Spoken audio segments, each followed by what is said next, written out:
Сәлеметсіздер ме балалар? Бүгін 48-ші сабақты өтетін боламыз. Жаңа видеоларды көру үшін каналымызға тіркеліп, колокольчик батырмасын басыңыздар. 40-ші жаттығу: өлеңді тыңда. 7 жасар баласын 70-те шал жетектеп, қайда әлгі мектеп деп, 70 келеді сүрініп, 7 келеді жүгіріп. Балам, балам, жақсы бол, міне сенің мектебің, сабағыңа зейін сал, ақылды бол тентегім, деп 70 бір күрсінді, 7 нені түсінді. Қасым Аманжолов. 70-тегі ата неге күрсінді деп ойлайсың? Оның неге күрсінгенін бала түсінді ме? Өз ойымен бөліс. 70-тегі адам баласының тентек екенін біліп, сабағын оқып, әрі қарай қатарластарымен үйреніп кете ала ма деп уайымдап келеді. Ал бала болса, өзіне сай еркелікпен жүгіріп, ойнақшып келеді. Қасындағы адамның ойымен еш шаруасы жоқ. Қарамен жазылған сөздердің түбірін тап, түбір сөздің жазылуындағы өзгерістердің себебін түсіндір. Қарамен жазылған мектебің, сабағыңа, тентегім сөздеріндегі п, қ, к дыбыстарының өзгеру себебі дауыссыз дыбыстардың артынан дауысты жуан немесе жіңішке дыбыстар жалғанғандықтан п дыбысы б дыбысына, қ дыбысы ғ дыбысына, к дыбысы г дыбысына өзгереді.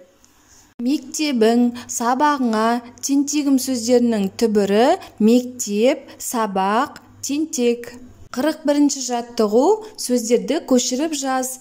Халық, халқы, ерік, еркі, құлып, құлпы, орын, орны, бөрік, бөркі. Сөздерді салыстыр. Түбір сөздің жазылуын өзгерткен қосымшаны ата. Сөздердің жазылуын есте сақта. Түбір сөздің жазылуын өзгерткен қосымшалары.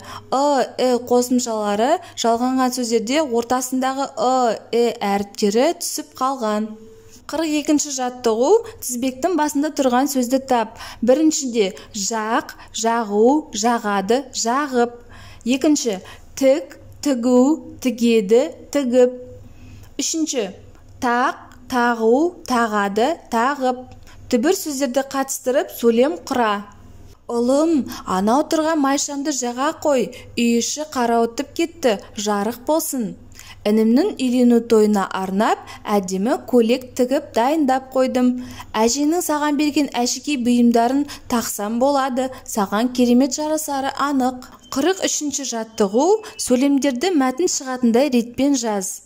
Яғни біздер былай жазуға тиіспіз: уақыт тоқтамай сырғиды, одан қалып қоюға болмайды. Сондықтан бүгін істейтін істі ертеңге қалдырма.